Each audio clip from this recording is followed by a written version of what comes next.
नमस्कार, मैं Manoj Saini. ID mid session में आपका स्वागत है। 5 बड़ी खबरों को लेकर आपसे रूबरू होंगे। उन खबरों के जरिए आपको दिखाएंगे मध्य प्रदेश की सियासत क्या कह रही है।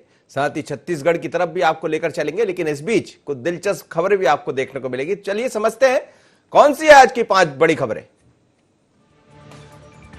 थोड़ा और इंतजार, 100 दिन काला दिवस, सरकार को लगता है डर, आखिर कब तक।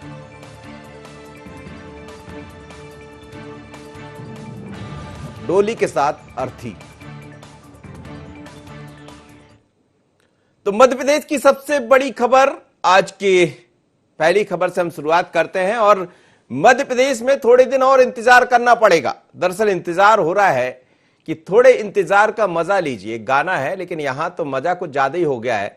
और उन लोगों का जिन्हें मंत्री बनने का तैयारी में जुटे हैं, उम्मीद लगाकर बैठे हैं कि कब मंत्री बनेंगे। ऐसे तमाम सारे लोग हैं, चाहे भारतीय जनता पार्टी की बात करें या कांग्रेस की। लेकिन इंतजार दोनों पार्टियों को, क्योंकि किसी को इंतजार इस बात का है कि आखिर मंत्रिमंडल में होगा कौन, और कुछ लोगों को इंतजार इस बात का है कि हम हैं या नहीं। तमाम अटकलों के बीच अब शिवराज मंत्रिमंडल के विस्तार के लिए थोड़ा और इंतजार करना पड़ेगा। माना जा रहा है कल यानी 1 जुलाई को मंत्रिमंडल विस्तार हो सकता है, क्योंकि मुख्यमंत्री शिवराज सिंह चौहान की तो भोपाल में वापसी हो चुकी है, लेकिन ज्योतिरादित्य सिंधिया कल भोपाल आएंगे। कुल मिलाकर माना जा रहा है कि मंत्रिमंडल में शामिल होने वाले विधायकों के नामों को लेकर केंद्रीय नेतृत्व की मोहर लग चुकी है। जब मोहर लग चुकी है तो फिर देरी किस बात की, सवाल यह भी है। चलिए आज समझते हैं, जब शिवराज लौटे हैं तो क्या लेकर आए हैं वहां से। साथ ही ये भी समझते हैं कि ज्योतिरादित्य सिंधिया यहां आ रहे हैं तो क्या ये मान लिया जाए कि जो पैच फंसा हुआ दिखाई दे रहा था वो अब दूर हो गया। बात करते हैं, हमारे साथ जुड़ रहे हैं संदीप। संदीप, क्या कहेंगे? लगातार थोड़ा इंतजार का मजा लीजिए, और अब तो मजा कुछ बढ़ता ही जा रहा है। लगातार इंतजार है उन लोगों को जिन्हें मंत्री बनना है। इंतजार उनको है जो देख रहे हैं कि आखिर मंत्री कौन बनता है, और इंतजार हम सबको भी है कि जल्दी मंत्रिपरिषद का गठन हो, विस्तार हो, तो हम उसको कवर करें। क्या कह रहे हैं? आप भी लगातार बने हो भारतीय जनता पार्टी के दफ्तर में। जी बिल्कुल, इंतजार तो सबको है। इंतजार दावेदारों को भी है, इंतजार प्रदेश की जनता को भी है, और इंतजार प्रदेश के पत्रकारों को भी है, क्योंकि हम लंबे समय से इसी बात का इंतजार कर रहे हैं कि आखिर मंत्रिमंडल का विस्तार कब होगा। पिछले 2 महीने से जिस तरह से लगातार कवायदे चल रही है, जिस तरह से खबरें निकल रही कि आज होगा कल होगा, लेकिन ऐसे ऐसे करके 3 महीने बीत चुके हैं। और जिस तरह से कल मुख्यमंत्री शिवराज सिंह चौहान का 2 दिवसीय दौरा खत्म हुआ, आज वो भोपाल पहुंचे, तो उसके बाद कयास एक बार फिर से लगातार लगाए जाने लगे हैं। आज ज्योतिरादित्य सिंधिया के भी आने की खबर मिली है कि कल भोपाल पहुंच सकते हैं, लिहाजा कल को लेकर के एक बार फिर कयास लगाए जाने लगे हैं। संभावना ये भी जताई जा रही कि कल संभवतः 4 से 5 बजे के आसपास शाम को मंत्रिमंडल का विस्तार हो सकता है। मिंटो हॉल में शपथ दिलाई जा सकती है। लेकिन सवाल इस बात का उठता है कि जो दिल्ली से भी खबरें निकल के आ रही हैं, जो वहां के सूत्र बता रहे हैं, जो अपने आदमी बता रहे हैं वहां लोग, तो उनका साफ कहना है कि अभी संगठन और मुख्यमंत्री के बीच में अभी भी सहमति नहीं बनी है, क्योंकि जो पार्टी के जो वरिष्ठ विधायक रहे हैं, जो वरिष्ठ पूर्व मंत्री रहे हैं, तो उसको लेके कहीं ना कहीं संगठन और मुख्यमंत्री शिवराज सिंह चौहान के बीच में थोड़ा सा दूरियां हैं, कहीं ना कहीं एक मत नहीं है। क्योंकि संगठन जो है, तो संगठन चाहता है कि इस बार नए चेहरों को मौका दिया जाए, सेकंड लाइन के नेताओं को मौका दिया जाए। तो यहीं पर कहीं ना कहीं संगठन और मुख्यमंत्री शिवराज सिंह चौहान के बीच में सहमति बनती नजर नहीं आ रही है। उसके अलावा अगर हम बात करें तो बातें जो निकल के आई हैं कि शायद 2 डिप्टी सीएम भी हो सकते हैं। सच्चाई कितनी है ये तो सूत्र बता सकते हैं, या सूत्र आगे पता चलेगा। लेकिन ये भी बात सामने आई है जिसमें कि 2 नाम सामने चल रहे हैं कि प्रदेश के गृह मंत्री डॉक्टर नरोत्तम मिश्रा और तुलसी सिलावट यानी कि सिंधिया खेमे से 2 लोग डिप्टी सीएम हो सकते हैं। तो इस तरह से खबरें, अभी ताजा खबरें निकलकर सामने आई हैं। जी, लेकिन संदीप, कई दफा बॉडी लैंग्वेज ये बताती है कि क्या हुआ होगा दिल्ली में। शिवराज जी जब पहुंचे हैं तो उनकी बॉडी लैंग्वेज क्या कह रही है? क्या ये माना जाए कि जितना खुशी दिखना चाहिए मंत्रिमंडल के विस्तार में, वो चेहरा उनका नहीं दिखा रहा है? बिल्कुल अगर हम मुख्यमंत्री शिवराज सिंह चौहान की बात करें तो जिस तरह से वो अपने चिर परिचित अंदाज में हमेशा नजर आते हैं वो यहाँ पर नजर नहीं आया है। उनका हाव भाव है, जो चेहरे का अंदाज है वो यहाँ पर नजर नहीं आया है। कॉन्फिडेंस लेवल उनका जो रहा है, हमेशा दिल्ली से अक्सर आते थे बड़े नेताओं से मुलाकात करने के बाद, वो चीज़ यहाँ पर देखने को नहीं मिली है। आमतौर पर आपने भी देखा होगा कि जब भी स्टेट हैंगर में आते हैं तो हमेशा वो मीडिया से रूबरू हुए हैं, लेकिन इस बार वो मीडिया से लगातार उन्होंने दूरी बनाई है। यहाँ तक कि आज जो भी उन्होंने कार्यक्रम किए और 1:30 बजे तक उन्होंने सिर्फ कार्यक्रम की अपनी सूची दी है। 1:30 बजे के बाद उनका समय आरक्षित रखा गया है, घर में रहने का समय दिया गया, उसके बाद कहीं जाने की भी बात सामने नहीं आई है। कुल मिला के हम ये कह सकते हैं कि अंदर खाने में कुछ ठीक नहीं चल रहा है भाजपा के और मुख्यमंत्री शिवराज सिंह चौहान के बीच में। तो यहाँ पर कुछ न कुछ अभी भी दाल में काला नजर आ रहा है। जी चलिए देखते हैं दाल में काला है कि क्या क्या काला काला दिखाई दे रहा है कि सब ठीक हो जाएगा। लेकिन ये और बता दीजिए कि मंत्रिमंडल में जो चेहरे लगातार IND24 दिखा रहा था, क्या वही चेहरे दिखाई देंगे संदीप? देखिए, IND24 में जो हमने लगातार दिखाई है और आपने भी लगातार गहन विचार मंथन किया है पूरी लिस्टों में, तो उसमें एक दो नामों से ऊपर नीचे होता नजर नहीं आ रहा है, क्योंकि उसमें जो संभावित आपने चेहरे दिए हैं उसमें जैसे कि गोपाल भार्गव की बात करें या भूपेंद्र सिंह की बात करें, इनमें से कोई एक दो चेहरे ऐसे हो सकते हैं कि ये नहीं दिखेंगे। बाकी तो संभावित हमारी जो सूची बनी हुई है उसमें करीब करीब 99% करीब वो हमारी सूची चलिए इंतजार करते हैं संदीप, आप और हम सब इंतजार कर रहे हैं, वो लोग भी इंतजार कर रहे हैं कि हमारी सूची पर कितनी मोहर लगती है। लेकिन मोहर लगेगी, एक दो चेहरे जरूर बाहर होंगे, लेकिन अमूमन वही सूची नजर आएगी जो लगातार IND24 दिखा रहा है।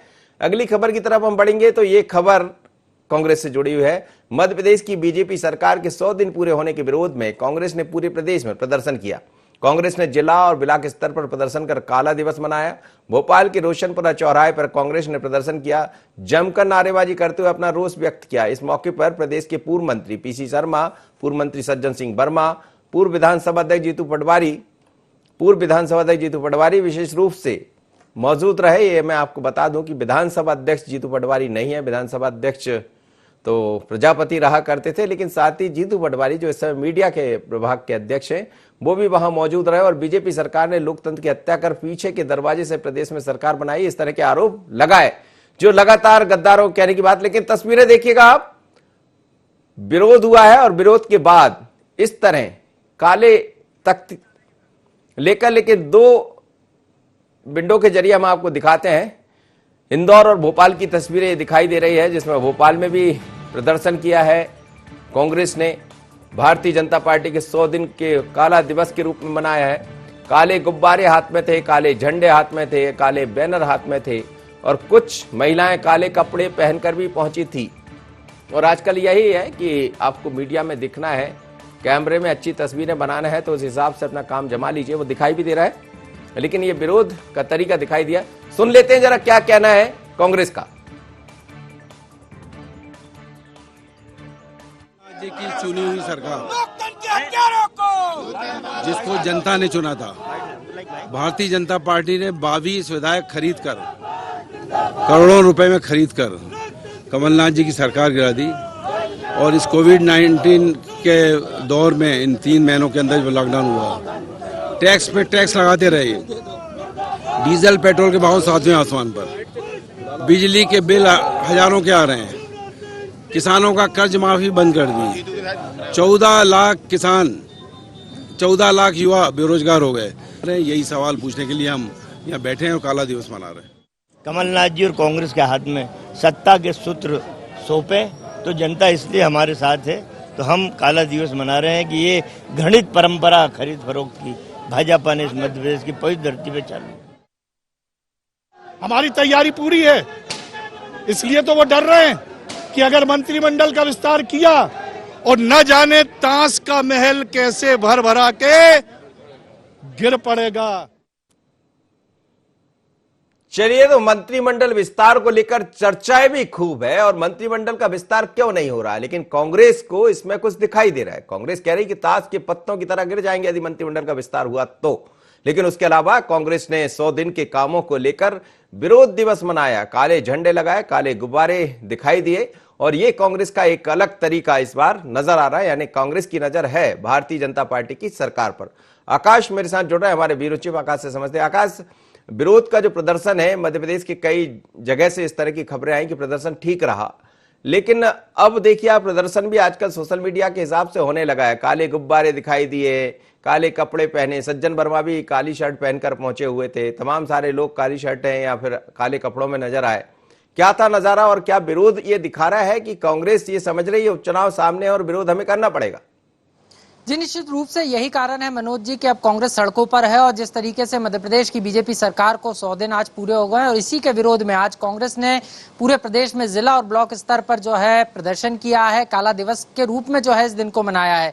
कांग्रेस नेताओं का साफ तौर पर आरोप है कि प्रदेश में बीजेपी की सरकार जो है लोकतंत्र की हत्या कर बनाई गई है और इसी के विरोध में अब कांग्रेसी सड़कों पर उतर रहे हैं, क्योंकि आगामी समय में जो है मध्य प्रदेश में उपचुनाव भी होना है और ऐसे में कांग्रेस जनता के बीच में अपनी पैठ बनाने के लिए आंदोलनों को सहारा ले रही है। लेकिन जिस तरीके से थीम की बात आपने भी कही कि आज जो है काले कपड़े पहनकर कांग्रेसी विरोध दर्ज कराने के लिए इस प्रदर्शन में पहुंचे थे, काली थीम रखी थी और सीधे तौर पर अगर हम बात करें तो जनता को अपने अभियान से जोड़ने का, अपने प्रदर्शन से जोड़ने का यह तरीका कांग्रेस ने ढूंढा है और कांग्रेस के नेता इसको लेकर खुशी भी जाहिर कर रहे हैं कि जनता भी जो है अब उनके साथ आ रही है। ऐसे में देखना यही अहम है कि कांग्रेस के इन प्रदर्शनों से कांग्रेस को कितनी जान मिलती है और वाकई में क्या उपचुनाव में इसका फायदा कांग्रेस को मिल पाता है। बिल्कुल आकाश, आप ठीक कह रहे हैं, लेकिन एनके प्रजापति ये भी कह रहे थे कि मंत्रिमंडल विस्तार तो होने दीजिए। मतलब क्या है, क्या कांग्रेस को इंतजार है? जी, निश्चित रूप से कांग्रेस को इंतजार है कि मंत्रिमंडल विस्तार होने के बाद जो बीजेपी से नाराज खेमा है उसको कांग्रेसी साधना चाहते हैं, उसको अपनी तरफ करना चाहते हैं। यही कारण है कि कांग्रेसी बार बार मंत्रिमंडल विस्तार को लेकर मध्य प्रदेश सरकार को घेरते हुए नजर आए हैं और आज भी जो है तमाम जो कांग्रेसी नेता हैं, चाहे हम पूर्व विधानसभा अध्यक्ष एनपी प्रजापति की बात करें, पूर्व मंत्री सज्जन सिंह वर्मा की बात करें या जीतू पटवारी की बात करें, इन तमाम नेताओं ने जमकर प्रदेश सरकार पर निशाना साधा है और संविधान के अनुरूप तकरीबन 100 दिनों बाद भी जो है मंत्रिमंडल विस्तार ना हो पाने को लेकर सवाल भी किया है बीजेपी से और इस बात को भी पूछा है क्या ऐसा ही चलता रहेगा, ये संविधान का हत्या नहीं है। इस तरीके के आरोप भी जो है कांग्रेस द्वारा लगाए जा रहे हैं। चलिए, बिल्कुल देखना होगा और विपक्ष का ये काम है कि जब विरोध करने उतरे तो ये दिखा भी दे कि हम विरोध कर रहे हैं और निश्चित रूप से सरकार के लिए मुश्किल भी बनता है और सरकार के लिए आईना दिखाने का काम भी होता है, लेकिन कई दफा अनावश्यक मुद्दों पर भी विरोध भारी भी पड़ता है। पर ये खबर है इस वक्त और तीसरी खबर की तरफ बढ़ेंगे। ये खबर अलग है, ये भी कांग्रेस से जुड़ी हुई खबर है। सरकार के खिलाफ कांग्रेस का हल्ला बोला आपने देखा, 100 दिन का प्रदर्शन के विरोध में काला दिवस मनाया। लेकिन अगली खबर एक बड़े आरोप की है और ये खबर है कांग्रेस ने एक बड़ा आरोप लगाया। आज प्रेस कॉन्फ्रेंस के जरिए जीतू पटवारी ने कहा है कि हमारे लोगों के फोन टेप हो रहे हैं। पूर्व मंत्री और कांग्रेस विधायक जीतू पटवारी ने सरकार पर हमला बोला है। पूर्व सीएम कमलनाथ और कांग्रेस के अन्य नेताओं की फोन रिकॉर्डिंग कराने का बड़ा आरोप लगाया है। जीतू पटवारी का कहना है कि प्रदेश की बीजेपी सरकार द्वारा पूर्व सीएम कमलनाथ और अन्य कांग्रेस नेताओं की फोन टेपिंग कराई जा रही है, जो बताता है कि बीजेपी कांग्रेस से कितनी डरी हुई है। क्या कहा जीतू पटवारी ने, सुनिए। बहुत महत्वपूर्ण बात है, लोकतंत्र चलता कैसे है, क्यों काला दिवस है आज मध्य प्रदेश? इसलिए है कि ये सरकार आते से ही जासूसी करने लगी।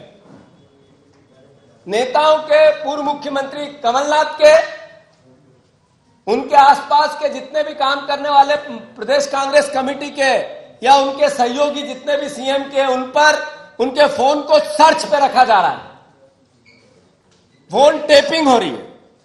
मेरा आरोप है और खासकर उन अधिकारियों से, 3 महीने की सरकार, अगर इस तरह की हरकत अधिकारी बायस होकर करने लगे, जासूसी करने लगे, तो ये लोकतंत्र की हत्या नहीं है तो क्या है, और ये काला दिवस नहीं है तो क्या है? तो कांग्रेस ने बड़ा हमला बोला है, भारतीय जनता पार्टी की सरकार पर हमला बोला है, उन अफसरों पर जो फोन टेप करा रहे हैं। उन्होंने कहा कि हर व्यक्ति का फोन टेप हो रहा है, चाहे पूर्व मुख्यमंत्री कमलनाथ की बात करें कि या उनके आजू बाजू रहने वाले जो लोग हैं उनके फोन टेप भी कराए रहे हैं। तो इसका मतलब क्या है? क्या भारतीय जनता पार्टी की सरकार कमलनाथ जी से डरी हुई है? बड़ा आरोप लगाया। आकाश से बात करते हैं। आकाश, ये मुद्दा आया कहां से फोन टेप का? क्या कोई प्रमाण लेकर जीतू पटवारी वहां पहुंचे थे या सिर्फ हवाबाई?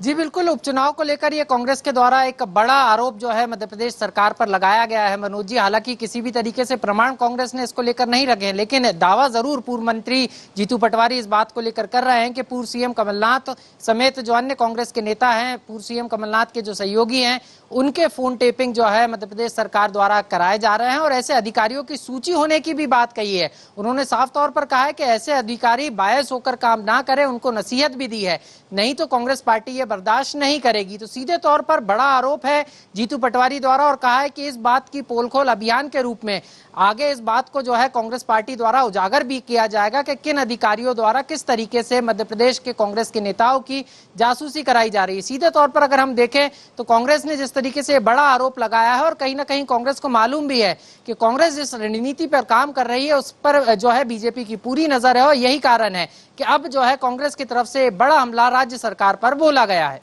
लेकिन आकाश, हम ये जो देख रहे थे, जिस तरह से हमला जीतू पटवारी बोल रहे थे, क्या ये माना जाए कि वास्तव में सरकार कहीं डरी है क्या कांग्रेस?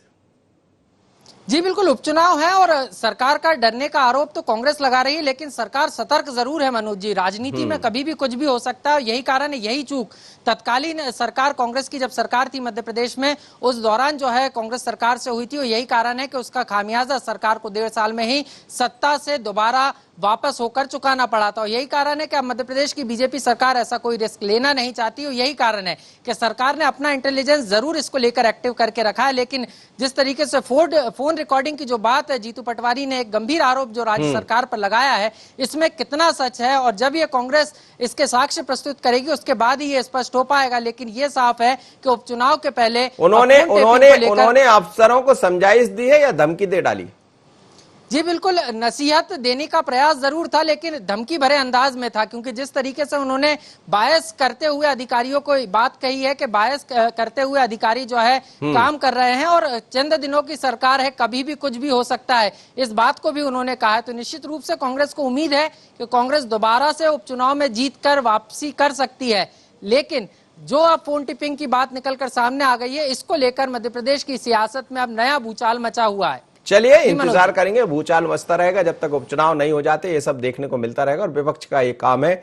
अब मध्य प्रदेश से छत्तीसगढ़ की तरफ चलेंगे। रायपुर में सीएम हाउस के सामने एक युवक ने आत्मदाह की कोशिश की थी। बताया जा रहा है कि धमतरी के रहने वाले युवक ने बेरोजगारी के चलते आत्मदाह करने का प्रयास किया। वहीं पुलिस ने कहा कि युवक की मानसिक स्थिति ठीक नहीं है। वहीं अब इस मुद्दे पर सियासत भी गरमाने लगी है। विपक्ष का आरोप है कि सीएम हाउस के सामने ऐसी घटना होना चिंता का विषय है, सरकार को इस पर गंभीरता से विचार करना चाहिए। वहीं टीएस सिंहदेव ने ट्वीट किया है कि युवाओं की पीड़ा से दुखी हूं, विश्वास दिलाता हूं कि सरकार आपके साथ है। ये देखिए आप, उन्होंने लिखा है कि आज प्रदेश की जनता हरदेव सिन्हा की इस दशा में आपकी विफलता सफलता को लेकर दुखी है। लेकिन टीएस सिंहदेव हमेशा खुलकर बोलने वाले नेता है। बीजेपी ने क्या कहा, सुनते हैं।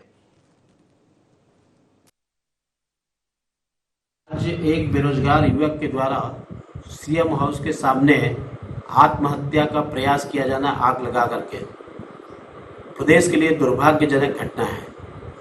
वास्तविक में जिस प्रकार से बेरोजगारी बढ़ी है, अब लोगों को कुछ सूझ नहीं रहा है। शायद सीएम से मिलने का प्रयास उन्होंने किया, मिलने में असफल रहे हैं और उसके बाद में उनको लगा कि ये जीवन बेकार है और उन्होंने आग लगाई। मुझे लगता है कि इसमें बड़े संज्ञान लेने की आवश्यकता है कि ताकि आने वाले समय में प्रदेश में कोई आत्महत्या न करे और ऐसी क्या परिस्थितियां हैं कि जिसके कारण उस युवक को आत्महत्या करने की आवश्यकता पड़ी, गंभीरता से लेकर के उसकी जांच होनी चाहिए। जब किसी ने आत्महत्या की कोशिश की है तो जांच तो होगी, लेकिन कौशिक साहब, भारतीय जनता पार्टी का शासन भी याद करिए। जब एक युवा ने इसी तरह की घटना को अंजाम देने का प्रयास किया था, रमन सिंह उस समय छत्तीसगढ़ के मुख्यमंत्री थे, तो ये दूसरी दफा देखने को मिला। यानी दोनों सरकार में एक जैसी पुनरावृत्ति हुई है। लेकिन ये बताता है कि युवा बेरोजगारी के कारण कितना परेशान है। हमारे साथ कुलेश्वर जुड़ रहे हैं छत्तीसगढ़ से, हमारे संवाददाता कुलेश्वर से बात कर लेते हैं। कुलेश्वर, क्या कहा जाए, अब ये पूरे मामले को लेकर सियासत भी गरमा रही, एक दूसरे पर आरोप लगा रहे हैं। हमें याद है रमन सिंह के समय भी एक ऐसा ही मसला सामने आया था।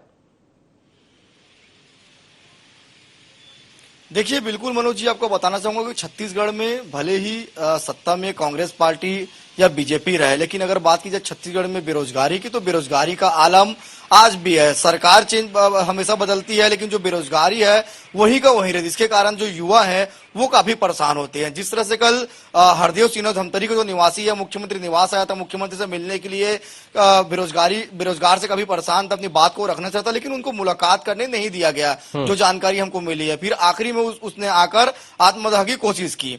वही अगर बात की जाए, ये पहली घटना नहीं हुई है कि मुख्यमंत्री निवास के सामने किसी ने आत्मदाह किया है। भारतीय जनता पार्टी की जब सरकार थी और रमन सिंह जब मुख्यमंत्री थे, तब भी ऐसी ही घटना सामने आई थी। सीएम हाउस के सामने एक युवक ने अपने आप को आग लगाया था।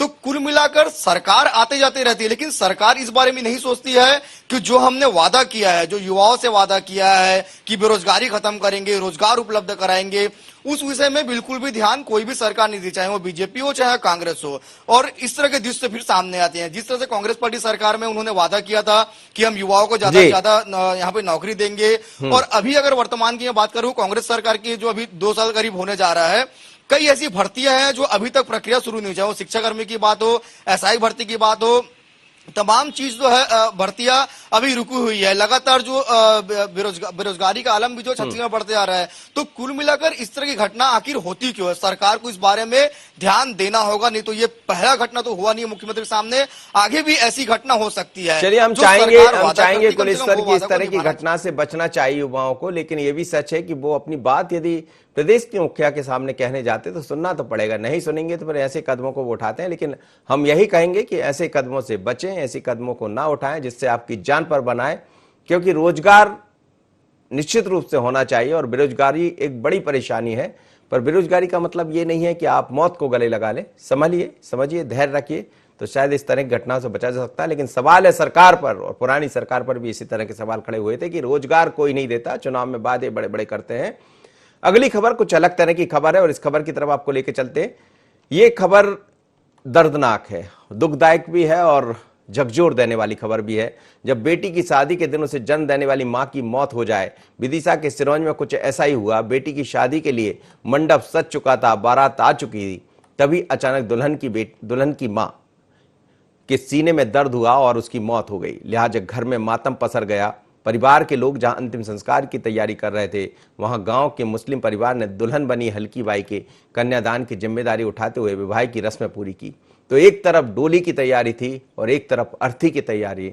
ऐसी दर्दनाक खबर कई दफा देखने में आती है और झकझोर देने वाली, लेकिन अच्छी सुखद तस्वीर भी आप देखिएगा कि मुस्लिम परिवार के लोग वहां एकजुटता के साथ दिखाई दिए। तो यहां आपसी सामंजस्य भी दिखाई दिया। जिस हिंदू मुस्लिम के नाम पर हम आपस में लड़ते हैं, एक ऐसी तस्वीर भी है जहां एक तरफ डोली उठी और एक तरफ अर्थी। हमारे साथ हमारे संवाददाता जुड़ रहे हैं, उनसे समझ लेते हैं क्या है, क्या मसला है, क्या हुआ जो डोली और अर्थी एक साथ उठ गई। बिल्कुल मनोज जी, ये मामला सिरोंज से 20 किलोमीटर मुरवास का मामला है, जहाँ पर एक बच्ची की शादी होनी थी और कल बारात आना थी। वो बारात आने के बाद बारात भी आ गई और मंडप भी सज गया। उसके बाद 7 फेरों की तैयारी चल रही थी। इसको लेकर यहाँ पर अचानक ही जो बच्ची थी, दुल्हन थी, उसकी माँ की तबीयत खराब हो गई और उनको अटैक आ गया, जिनकी मौत हो गई। लेकिन वहाँ के लोगों ने उनको अस्पताल भेज दिया और वहाँ के मुस्लिम समाज हकीम खान करके और अन्य लोगों ने बच्ची की कन्यादान कराया और उनको बारात वालों का स्वागत भी किया और उनको जो है कि यहाँ से विदा भी किया। चलिए, अच्छी तस्वीरें हैं ये, लेकिन अच्छी के साथ दुखद भी है कि जिस परिवार में जिस माँ को इंतजार हो कि मैं अपनी बेटी के हाथ पीले करूंगी, वो खुद मौत में समा जाए, यानी उसकी मौत हो जाए, तो इससे दुखदाई खबर भी क्या होगी। लेकिन तारीफ करना होगा उन लोगों का जिन्होंने इस समय ढांढस बंधाया, धैर्य दिया। तो एक तरफ अर्थी भी उठाई, दूसरी तरफ डोली को रवाना भी किया। बहुत ही अच्छी तस्वीर है। और तो मिड सेशन में हम इसी तरह की 5 बड़ी खबरों को लेकर आपसे रूबरू होते हैं। इन खबरों के जरिए आपको सियासत के अलग अलग नजारे भी दिखाते हैं, कुछ दिलचस्प खबरें भी होती है। फिर मुलाकात होगी अगले मिड सेशन में। मुझे दीजिए इजाजत, बने रहिए IND 24 पर।